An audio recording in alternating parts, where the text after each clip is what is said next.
generation.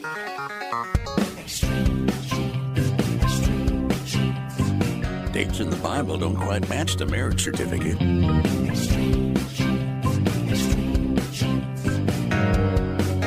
Uh-oh.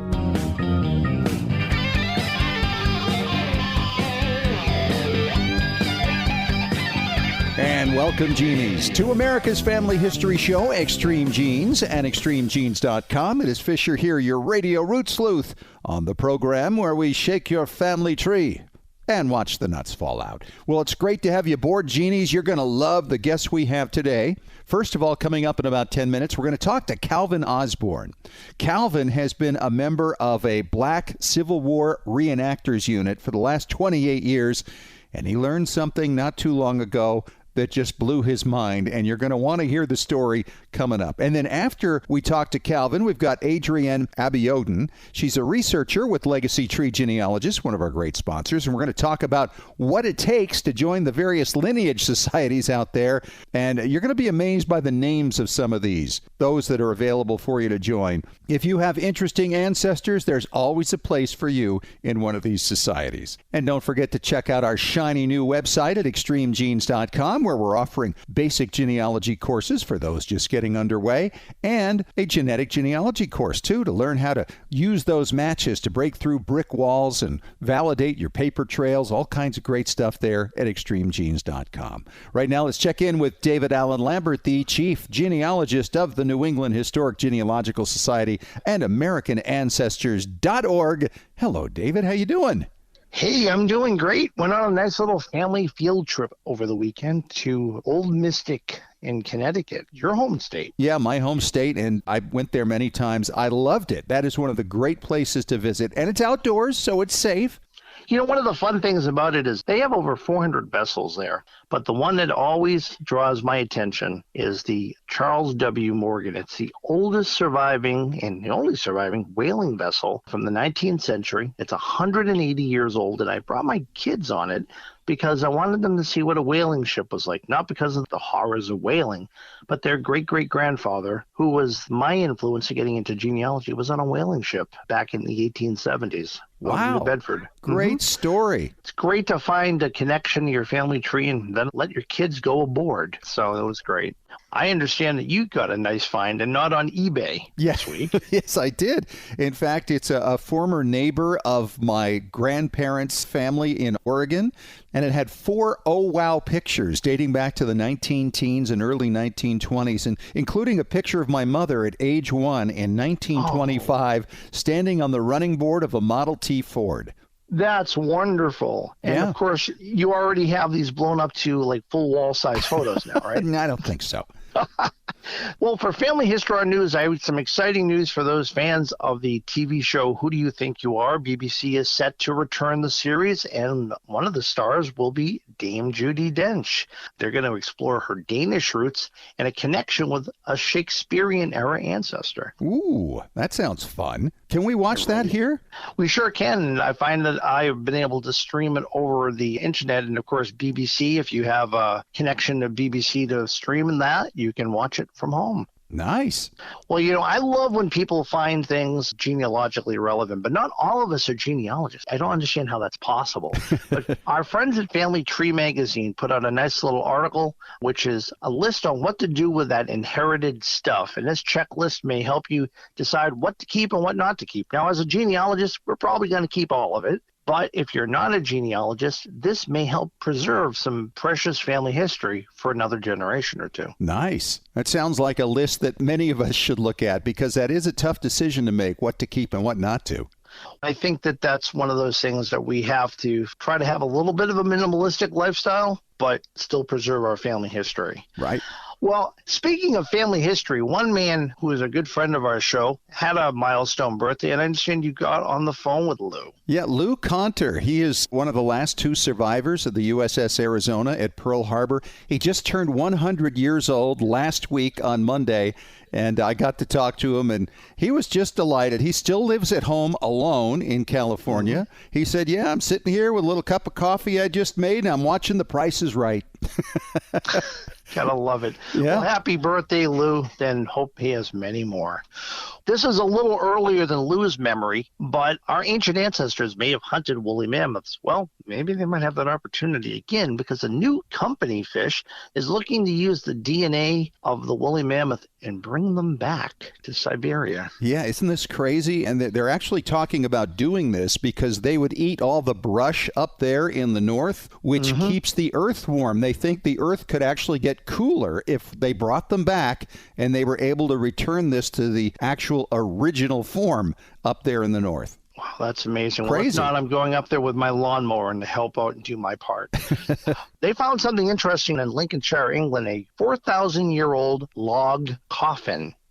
Wow. Yeah, and it wasn't empty. They found the remains of the man and his axe.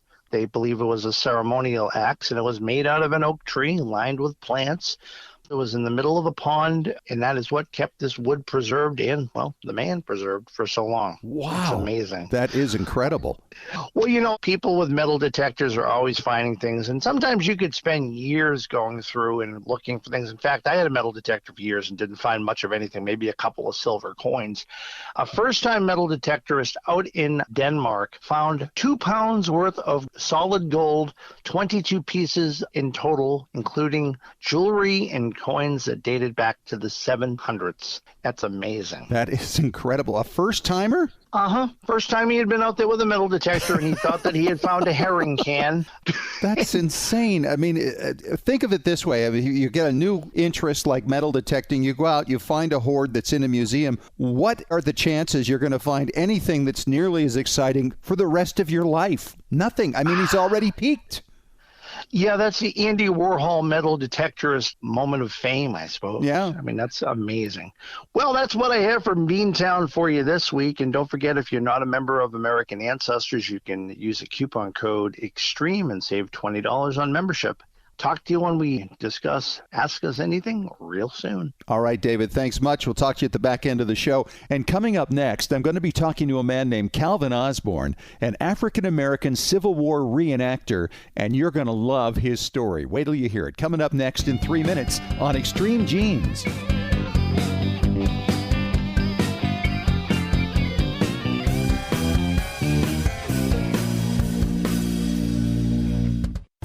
Unknown parentage, Lineage Society membership, building your family tree, leaving a legacy. Regardless of your reasons for hiring a professional researcher, Legacy Tree Genealogists can help you discover your family's past. Their genealogists are highly rated in their field with specialties in DNA analysis, historical context, and forensic genealogy. For nearly 20 years, Legacy Tree Genealogists have created thousands of professionally bound and digital reports for families like yours around the world. So whether you've hit a brick wall in your research or are just getting started, Legacy Tree Genealogists can help you tell your story and preserve it for generations to come. To receive a free estimate for professional research, visit legacytree.com or call 1-800-818-1476. That's 1-800-818-1476. We'd be happy to talk to you. Legacy Tree Genealogists.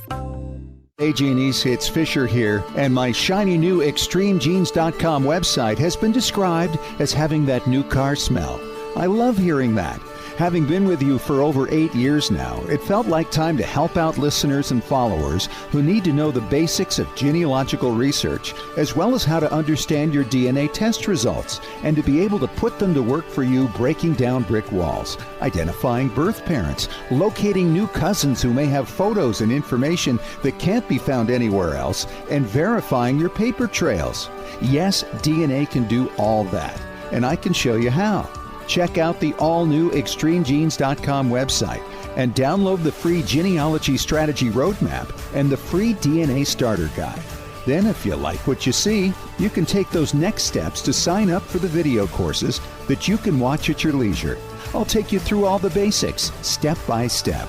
Find out more now at extremegenes.com. Genies, Ancestry.com has just released an important new database, and it's free. It's the Freedmen's Bureau Bank Records and the Freedmen's Bureau Marriage Records. These records are a game changer for African American research. For the first time, searches for ancestors among these records can be done solely within these two databases, making discovery easier than ever before. Every name in these mostly post-Civil War records has been indexed. We're talking 3.5 million names, and they often include the names of parents, siblings, children, former slaveholders. They commonly provide ages, marriage information, and so much more. In some cases, you can read in their own words some of their stories as well as their post-emancipation ambitions and challenges. If you've been hesitant to seek out your African American ancestors because of the pre-1870 research challenges, now is the time to see what information is waiting for you right now for free.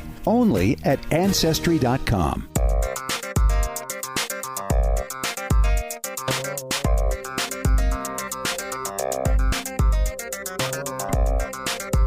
My next guest on Extreme Genes, America's Family History Show, is Calvin Osborne. Calvin, where are you located? I am in Fort Washington, Maryland. Fort Washington, Maryland. He's a longtime member of a reenactors group from the Civil War called Company B. It's an African-American company representing those who fought for their own freedom back in the Civil War. What got you into that? Well, in 1989, I saw a movie called Glory. Oh, yeah. Starring Matthew Broderick, Denzel Washington, Morgan Freeman, and a bunch of other very fine actors. And I was absolutely blown away by the movie. Number one, the movie was a great movie. I was already a Denzel Washington fan and Morgan Freeman fan. And that movie shocked me because I was unaware, as an educated man, that black men fought in the Civil War. It was totally new to me. And so you decided at that point, I want to do something to honor these people in our past, and you wound up with Company B. How did you find them? Well, at the time of the movie, I was actually living in Kansas City. Okay. Kansas City, Missouri, and I was practicing law there. Just a couple of years after that, I moved to Washington, D.C., and I was really happy. I've always loved the whole Civil War history and era, and I've always appreciated what I could learn about the Civil War in general. But to learn that African-American men actually fought just blew me away. And I'm thinking, I have to find out more about these black men who fought in the Civil War. And so in Kansas City, I began reading all that I could about United States colored troops. It wasn't very much that I could find out there at the time. But a couple of years later, 1992, I moved to Washington, D.C. Actually, I moved to a D.C. suburb, Arlington, Virginia. And as you probably are aware, Virginia has a lot of Civil War battlefields. In fact, about 2/3 of the actual battles in the Civil War took place in what was Virginia. At the time, Virginia and West Virginia were one, just still called Virginia.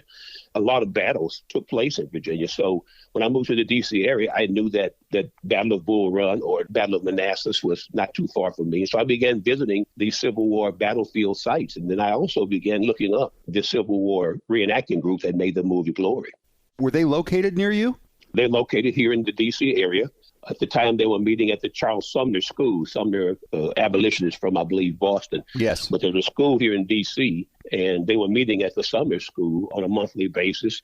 What I did was I watched the movie again for the second time, and when the movie was finished, I watched the credits, and the credits there said something about thank you to Civil War reenactors in Arlington. And so I knew I was close to these guys. And so I began looking for them in all kinds of ways. And I called, I think, one of the museums here in D.C. that had the Civil War presentation.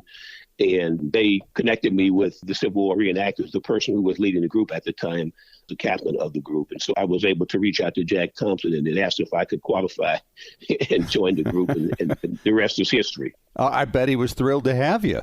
So as a result of this now, of course, you've become more and more aware, but you've become even more aware since you discovered that you actually have a great-great-grandfather who was one of the actual soldiers for the Union.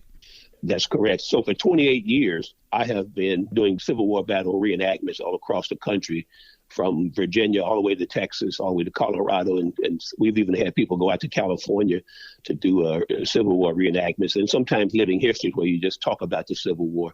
Part of that reenactment includes first-person impressions of specific soldiers that you might be somehow interested in. So for 28 years, I've been doing battle reenactments and also particular and specific reenactments of particular soldiers. I studied their personal life, where they're from, what they went through, what their particular hardships were, what their family life might have been in a particular city. For example, if you were a soldier from Boston, I would think about what a strong abolitionist type city that was and just sort of integrate into my speech or into my discussion or whatever it is I'm doing.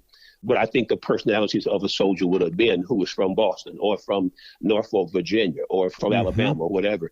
And I would go across the country doing living histories and bringing that soldier's voice to life. And I've been doing that for 28 years and didn't know that my own great-great-grandfather was, in fact, a Civil War soldier who had escaped from Alabama all the way to Kansas and signed up to fight in the Civil War. So how did you discover this man? What was his name? His name is William M. Lacy, L-A-C-Y. And he was originally from a place called Lacy Springs, Alabama. And Lacy Springs sits on the border between Morgan County and Madison County, Alabama. The biggest city nearby is Huntsville. The Lacy Springs is on one side of the Tennessee River, and the city of Huntsville, Alabama is on the other side of the Tennessee River. So it's very close to Huntsville, Alabama, although it's a different county than what Huntsville is in. And so he's from Lacy Springs, Alabama, and he's born in 1847, and he's there until what I believe is about early 1863. And I have quite a bit of information that tends to lead me to believe that he escaped from his slavers by traveling with the slavers to a place called Fort Smith, Arkansas. There were several brothers named Lacy, and they owned a number of slaves in that county. And one of the brothers moved to Fort Smith, Arkansas. His name was Thomas Lacy. And when he moved to Fort Smith, Arkansas, I surmised that he took some of his slaves with him. And William Lacy either went with him or went to visit him at some point. But what I can tell from my research is that he escaped from Fort Smith, Arkansas, out into the Indian Territory, which we now call Oklahoma. Right. And so he escaped into the Indian Territory, spent some time out there, and he met a woman by the name of Lucinda. She was a woman who was Black and Creek Indian mixed. Her master was a Creek Indian, and she was the daughter of an African slave. And William and Lucinda met somehow and decided to move to abscond up to Kansas, to a tiny town called Mountain City, Kansas, where they lived for the next 25 or 30 years. Wow. Have you started reenacting him and telling his story as him? I have. In fact, just a couple of weeks ago in Broken Arrow, Oklahoma, which is not far from what used to be a part of the Creek Nation. Now it's part of Tulsa County, I think. So I discovered recently where he's buried, and I used Ancestry and Find a Grave to figure out where he and his wife were buried. And I went out there just last year for the first time in my life. Didn't know it was there. Saw that the cemetery was in significant disrepair. Saw his tombstone had been somehow vandalized and broken in half, down to the point that you couldn't see his name. But his wife's tombstone was still next to his, and hers had been pushed over. She had a really large tombstone, so she lived 7 or 8 years longer than he did. And so I knew that was him next to her, and I knew the record said that he was buried there. And so what I decided to do was have both of their tombstones revitalized, have his replaced.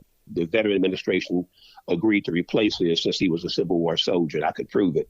And he had been buried there, and the records show that he was at that location. So they gave me a new tombstone, and we had it placed in Thomas Smith Cemetery in Broken Arrow, Oklahoma, just a couple of weeks ago. And part of that process included a presentation by me in his voice.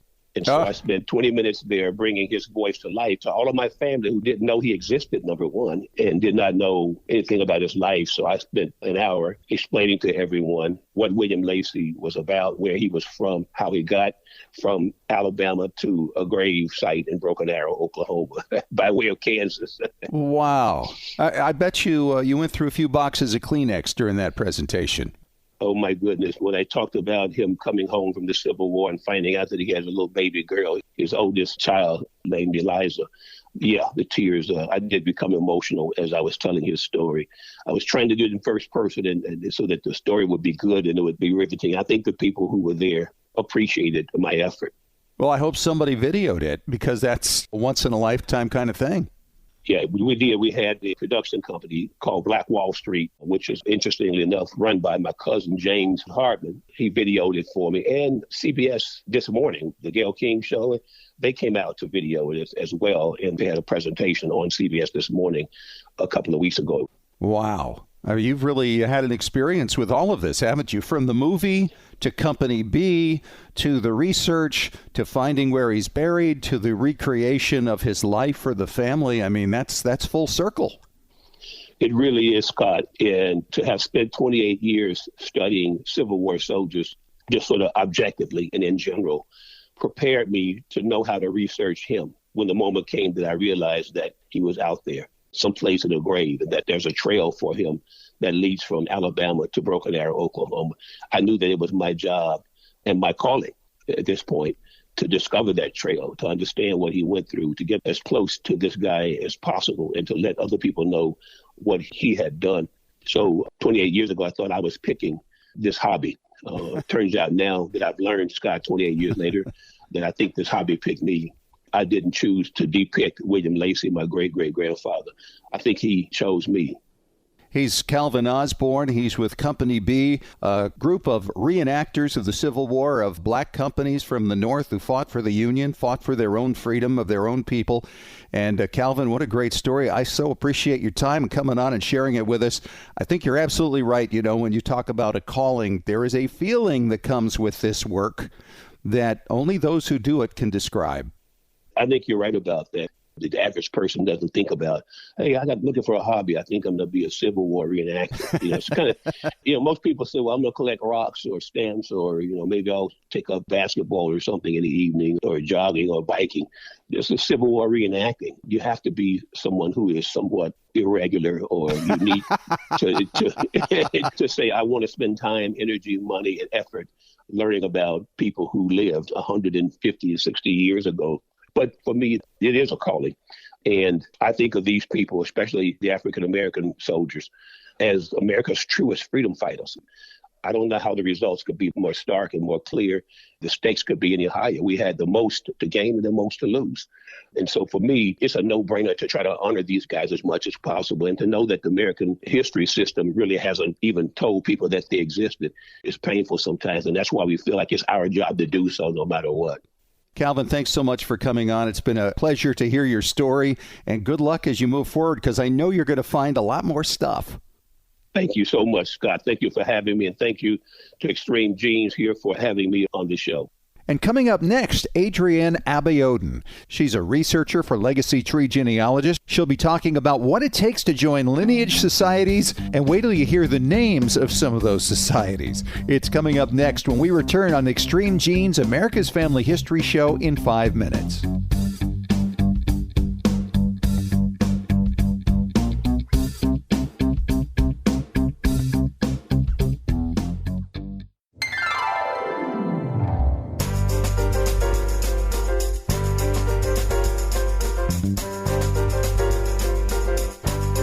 And we are back at it on Extreme Genes, America's Family History Show, and extremegenes.com. It is Fisher here, your radio root sleuth. And my next guest is a researcher at our sponsors over at Legacy Tree Genealogist. She is Adrienne Abiodun, and Adrienne's in Tampa, Florida. Beautiful place. Adrienne, welcome to the show. It's great to have you. Thank you, Scott. It's great to be here. You know, one of the things that Legacy Tree likes to do is help people join various lineage societies. And I was looking at some of the ones that you belong to. One of them I'd never even heard of was the Daughters of the Union Vets of the Civil War, 1861 to 1865. That's got to be really tough to fit on a business card.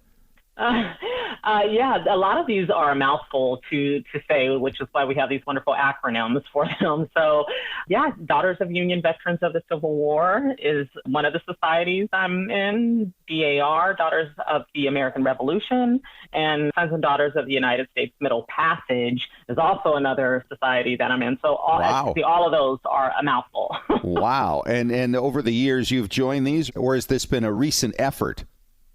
Well, I would say it was a recent effort as of 5 years ago. I believe I've been a DAR member, and then after that, it became DUVCW shortly after, and then Sons and Daughters of the United States Middle Passage after that one. And then I kind of hit a pause. I got my brother into the Society of the Cincinnati. Oh, wow. And so he got into that, and then I just paused for a little bit. I said, okay, that's enough for now. Well, we've all been pausing for quite a while lately. I can understand that. And I'm SAR as well in the Mayflower Society. And I thought we'd talk a little today about what it takes to join some of these. And I think the one thing that's common with all of them is they really want you to prove that you descend from a qualifying ancestor. That's correct. And so the work that really has to go into this is connecting back into the information that you need to prove that on a paper trail, usually paper trails, although some of them are starting to get into a little bit of DNA as well to help prove your connections. That's right. Depending on how far back the ancestor you're using to join the society, as you mentioned, Mayflower, that's pretty distant for a lot of people to get back that far on their family trees. You have to prove, starting from yourself all the way back to that ancestor, each generation with documentary evidence, vital records, birth, marriage, death records, those types of things for each generation, showing the links between the generations that connect you to that ancestor. And it seems that most of these societies have somebody to kind of help you through the process of making sure that everything is being followed procedurally correctly, and sometimes with the wording by which you send in your information. Correct. I think every society that I've joined, there's been a registrar there to help. Members or prospective members need a lot of help. Sometimes there's folks like myself that have done a lot of the work, but we just need some of the application, making sure it's got it on the right paper, we signed in black ink, or, we just didn't miss something we needed to turn in with it. And then sometimes people will seek out professional help as well, because it becomes too much for volunteer genealogists with the Lineage Society. Well, especially with some of the more distant ones, like the Mayflower Society, because, most societies don't go back 400 years. There's some that go back much farther than that when you get into the royal lines and that type of thing. But nonetheless, it's really quite a challenge. It's actually the General Society of Mayflower Descendants, but it's shortened for the Mayflower Society. People call it that. But for many people, they apply multiple times. Yeah, it is a process. And for me, these never even fell onto my plate until a cousin of mine got into this conversation about joining the DAR. And I mentioned that, I have ancestors that fought in the Revolutionary War, and he was shocked that I had never attempted to join the DAR. And I said, well, if it's a Lineage Society, my understanding is you're going to need documentary evidence to every generation. And I said, I'm pretty sure I can prove my way to this patriot, except for my grandfather. He's going to be my challenge. Usually people have the challenges later on, but my grandfather was a very recent challenge because I knew his birth record had the name of a father who was not his father, and the whole wide community in Mississippi knew that, but he was born in the segregated South, and they couldn't put the name of a white man on his birth certificate, so they made a fictitious name of a black man. That was my challenge, and I had to prove to them that, no, this man is indeed his father, and I don't have that on paper. There's no document that says that. But I did have DNA, I had affidavits, I had my grandfather's nephew who was willing to write a statement and say, I understood this man was my father's half-brother. So there are a lot of ways, and I share that story so people, if they have a similar situation, don't be afraid to talk to a registrar and ask, what can I do about this? I had a in-family adoption, or I had whatever it might be. His name just wasn't included on the birth certificate. What do you do about it? Wow. Yeah, that's right. There are a lot of challenges that way. The good news with the Mayflower group, by the way, is that they've done the first 5 generations for you. All you have to do is connect back to about the mid-1700s, link into that, and the rest of it is already taken care of. So that's kind of helpful in that case. I thought, Adrienne, we would look at this list of some of the more unusual societies that people can belong to, because there are just hundreds of these things. There's the Flagon and Trencher. Did you ever hear of the Flagon and Trencher Society? I don't think so. Yeah, this is for those who have colonial ancestors who were tavern keepers. And okay. I don't know what they do at their meetings, but it's got to be interesting. There's the Associated Daughters of Early American Witches. Could you belong to that? I could. That one has been on my radar to join. I'm hoping to ride the coattails of my DAR cousin who joined not too long ago and used her application as a vehicle to help me get in, because that's another way of helping with your applications. Like you said, Mayflower has the first 5 generations done, and then you can utilize like a cousin. If you have a relative in these, right, they've already done the work with their application, you can piggyback on those. Yeah, that's right. You could join by just connecting into a grandparent or a great-grandparent, and you're done. Exactly. Really simple. Here's another one, the descendants of whaling masters. There's the Order of Daedalians, which is people who were aviators in the U.S. military. There's the royalbastards.org. That's the descendants of the illegitimate sons and daughters of the kings of Britain. Oh, my gosh. The list is really long here. There's the Society of Lady Godiva. It doesn't say what they do there, but those meetings must be really interesting. Right. Some of them have meetings. Some societies don't have a lot of meetings or an annual meeting so they're all very different. We had mentioned it before in a previous conversation about joining, and some people just, I just want the certificate. Others really want to get hands-on involved. So there's definitely something for everyone, depending on your level of interest. That's right. That's the thing. And some take a lot of time. Some take no time at all. Some just want some dues once in a while. I have one friend we've had on the show here before, Karen Batchelor, and she was trying to join 20 of them in a single year. I don't know that worked out so well, but she got in on a bunch of them. Do you know Karen? I do, and I remember her saying that. And I'd love to know the follow-up on it if she did it, because I was very ambitious. Like I said, after 3, I was a little tuckered out, and but it is something I want to get back into, at least with 1 or 2 more of them. There's a society for an awful lot of things, so check it out and see if you could find one that you might find is a good match for you based on who your ancestors were, and they could be from other countries as well. So thanks so much, Adrienne. It's great to talk to you. I know you're there for anybody who wants to help join. Legacy Tree does this all the time. So it's really a great service provided there, and look forward to having you back on the show again sometime. Thank you, Scott. And coming up next, David Allen Lambert returns as we go through another round of Ask Us Anything on Extreme Genes, America's Family History Show in 3 minutes.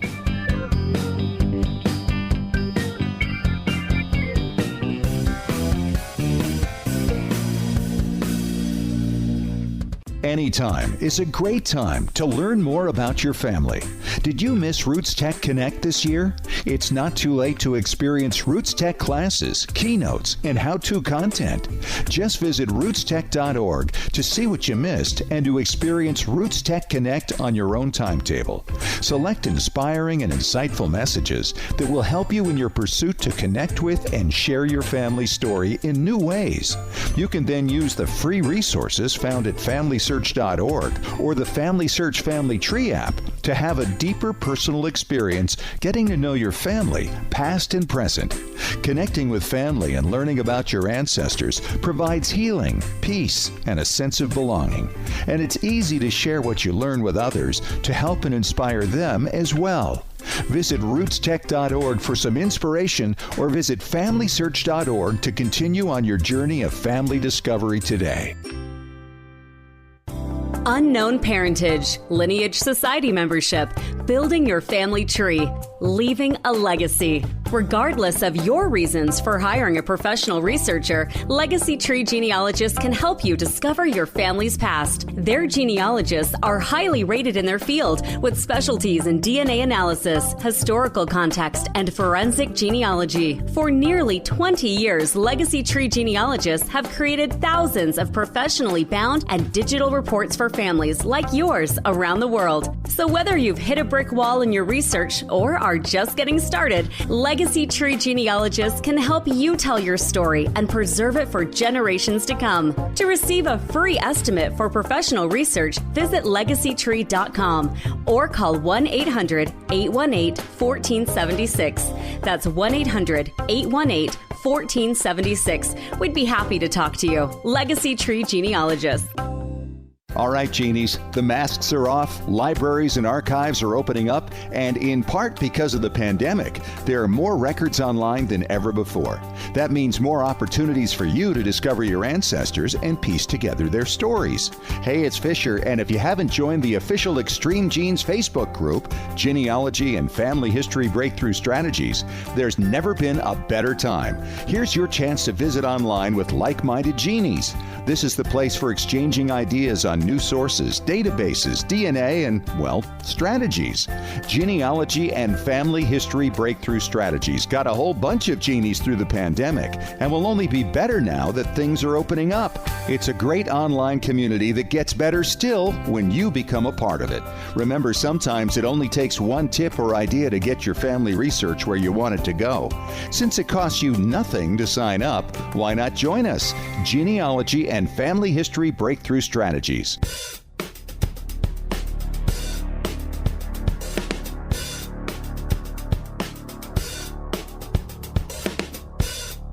All right, back at it once again for Ask Us Anything on Extreme Genes, America's Family History Show, and extremegenes.com. I am Fisher. That is David Allen Lambert from NEHGS.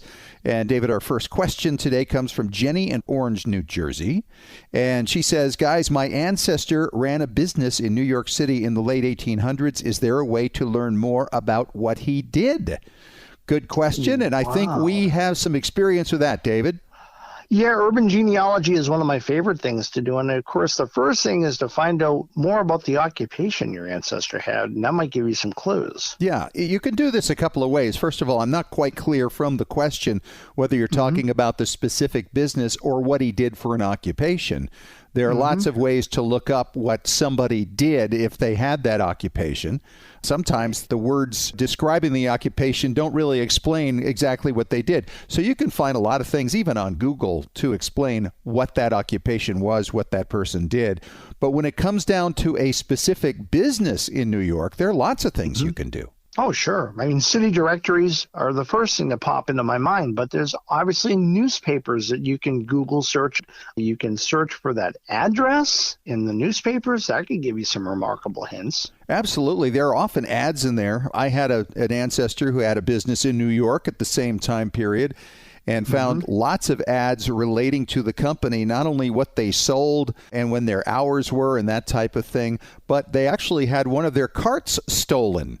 And so they described the cart and exactly what it looked like. I've never seen one, but they wanted to get that back. That was kind of interesting. There was another ad where they were hiring people, and it said who to contact in order to look for the job.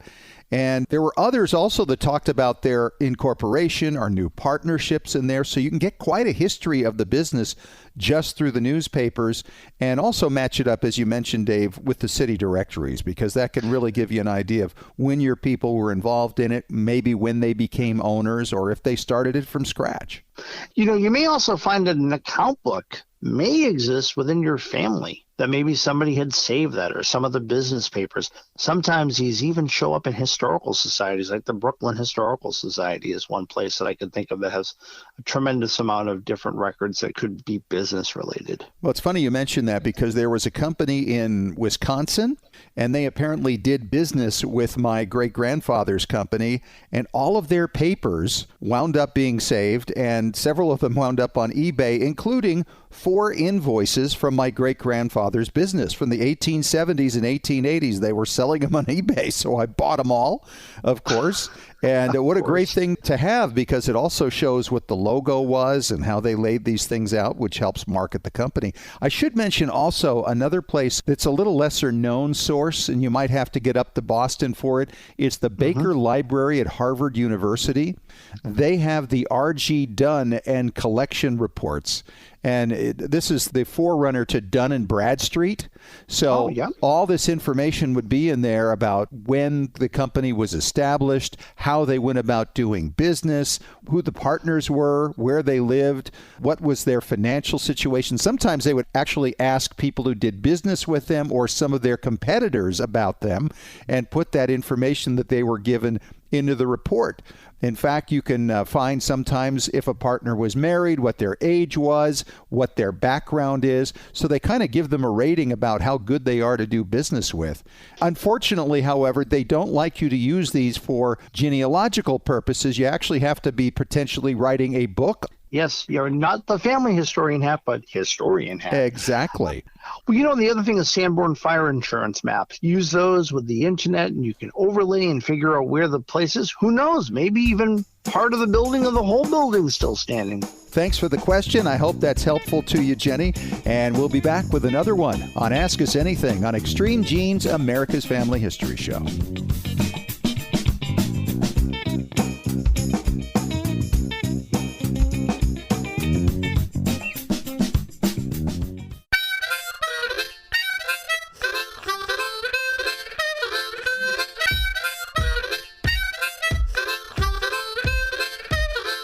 One more time around for Ask Us Anything on Extreme Genes, America's Family History Show. Fisher and David here. And David, this question comes from Rob in Anaheim, California. He says, guys, I had an ancestor who was a minister in the 1750s in Connecticut. Is it likely there are special records of clergy that can give me a good story or two? Love your show. Thanks, Rob. Wow, that's a good question. I would say that the first thing you want to do, Rob, is see maybe the town that he may have preached in. If you know the town he's from, good chances that's probably where his church was or one of his churches.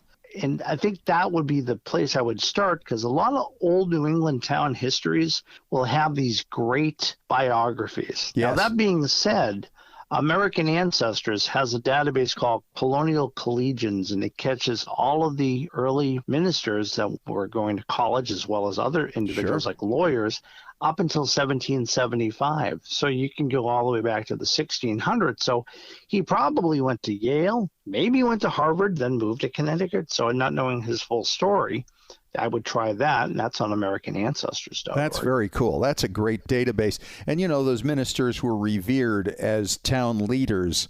So, yes, there are just tons and tons of biographies in the town histories from those early days. And they were small towns, so there were a lot of well-known people within the community that they would highlight, and maybe you can find something there. They'll often even give a history of his family, because typically this kind of occupation ran in the family. That is very true. And the other thing is you can look on findagrave.com. He probably has a gravestone. And sometimes those early gravestones have a little bit of a biographical slant on them as well. Yep. So that might help you. Or if you live long enough, there was a local newspaper. When a minister dies, oftentimes you'll find that in the paper. Or when he was invested into the first church and the other ministers came to that celebration, you might find him joining a particular church. So in the colonial newspapers in New England, go back to 1704. Isn't that interesting, too? And because of their prominence within the community, often you're going to find pictures, etchings, of course, not photographs, but etchings of these individuals. Obviously, when you get into the photographic era, you're going to start seeing some of those. I found etchings of the ministers, for instance, who married my second great-grandparents in the 1820s. And you'll find some from the 18th century as well, not uncommon. No, that's very true. And by the way, one clerical change, there was a newspaper in 1690 called Public Occurrences, but it existed for one issue. So 1704, the Boston Newsletter would be technically the first. I don't want someone to say, but David, you got that one wrong. So your ancestor also probably left a probate. Looking for the last will and testament may talk about the different books that he had and may give clues to other family members. And there may even be, like you say, an etching, but maybe there's even a portrait in one of the churches that he preached at. Yeah, absolutely. In fact, those can go way, way back. I descend from Everardus Bogardus, the second minister among the Dutch at New Amsterdam, and there's one portrait of him and his wife, Anneke Jans, that is out there, and sometimes these images are now licensed, but you can actually buy a copy of the photo. They're pretty interesting. So you can really paint a word portrait of your ancestor fairly easily. This is not a difficult thing at all. I mean, obviously, some people, there's not a lot of information out there on them, but ministers and high-profile people in a small town in New England in the 18th century, yeah, you should be able to find quite a bit of info. Happy hunting. Good luck to you. David, thanks for joining us. And, of course, thanks to you, Rob, for the question. Hope that helped you out. And if you have a question for Ask Us Anything, it's always easy to ask us. Just email us at askusanything@extremegenes.com. Well, that's our show for this week. Thanks so much for joining us. Hope you enjoyed the interviews with our special guest today. If you missed any of it or you want to catch it again, we're always available on podcast. Just go to extremegenes.com, iHeartRadio, Apple Media, Spotify, or TuneIn Radio. We're all over the place. Talk to you again next week. Thanks for joining us. And remember, as far as everyone knows, we're a nice, normal family.